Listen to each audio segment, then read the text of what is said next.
Baik, Assalamualaikum warahmatullahi wabarakatuh. Perkenalkan nama saya Fatimah Alia Zaida dengan NIM 2109102012 dari kelas Isu dan Kebijakan Metode B1.1. Tujuan saya membuat video ini untuk menjelaskan isi dari makalah ujian tingkat semester saya yang berjudul Peralihan Kewenangan Pemerintah Daerah dalam Penyelenggaraan Urusan Pendidikan Sekolah Menengah Atas, Studi Kasus di Kepulauan Yapen dan Waropen, Papua.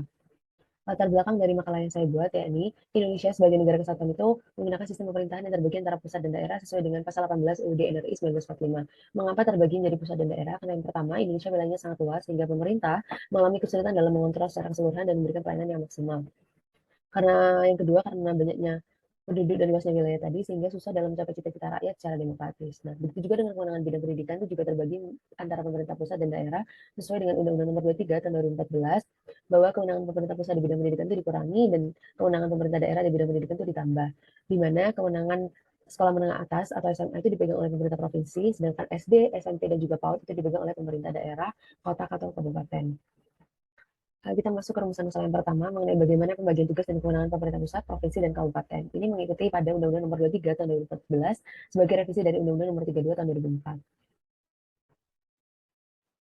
Ada beberapa urusan pemerintahan di Indonesia. Yang pertama, absolut, konkuren, dan umum. Urusan pemerintahan absolutnya adalah urusan pemerintah yang dipegang oleh pemerintah pusat dan tidak memiliki hubungan dengan otonomi daerah atau asas desentralisasi. Sedangkan urusan pemerintahan konkuren ini terbagi antara pemerintah pusat dan daerah, contohnya juga di bidang pendidikan.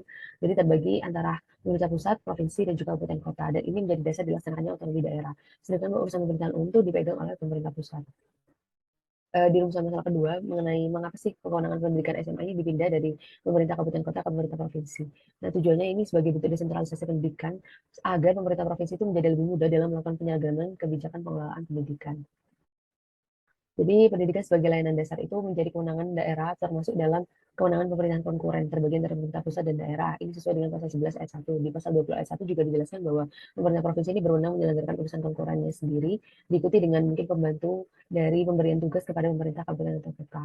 Nah, akibat dari perubahan kewenangan ini, maka SMA itu dipegang oleh pemerintah provinsi, sedangkan SD, SMP, dan juga PAUD itu dipegang oleh pemerintah kabupaten atau kota.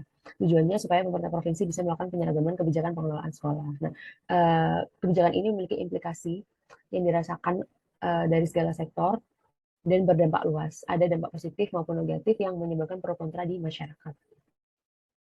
Di rumusan masalah ketiga kita membahas mengenai bagaimana sih peralihan kewenangan SMA dari pemerintah kabupaten kota ke pemerintah provinsi di Kepulauan Yapen dan Waropen, Papua. Nah, jadi di sana ada wacana pengalihan status guru SMA SMK yang semula ada di bawah pemerintah provinsi diganti ke pemerintah kabupaten kota. Jadi pada tahun 2018, kewenangan SMA SMK itu sudah diserahkan kepada pemerintah provinsi dari pemerintah kabupaten kota. Dan para guru maupun siswa merasakan kesejahteraan atau kesejahteraan mereka meningkat dan mendapatkan pelayanan yang lebih prima jika dibandingkan saat guru ini masih ada di bawah pemerintah kabupaten atau kota.